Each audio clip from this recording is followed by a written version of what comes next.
शुभ संध्याकाळ सर्वांना। आज मी बनवणार होती छान अशी पावभाजी। संडेला मी खाल्ली, परंतु ती आहोंनी बाहेरून पार्सल आणलेलं होतं।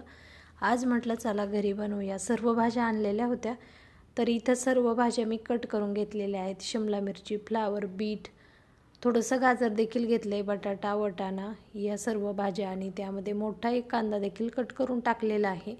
आता इथं चॉपिंग बोर्डला बीटचे लगेचच डाग पडलेत। आता ते कधी निघणार आहेत माहीत नाही, लगेचच धुतले तर लवकर निघतील। तर इथं सर्व भाज्या मी स्वच्छ धुवून कट केल्या। त्यानंतर मग इथं बटाटा देखील कट करून पाण्यामध्ये ठेवलेला होता। त्यानंतर सर्व भाज्या कुकरमध्ये काढल्या, त्यामध्ये थोडंसं चवीपुरतं मीठ टाकलं आणि छान अशा त्याच्या आता 3 शिट्ट्या करून घ्यायच्या आहेत।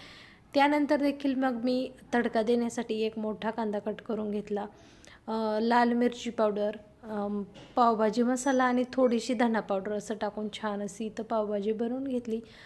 तोपर्यंत लगेचच बाजूला पाव देखील शेकून घेतले आणि आजची आपली छान अशी रेसिपी देखील तयार आहे आणि आमचं रात्रीचं जेवण असं असणार आहे। तर चला बाय।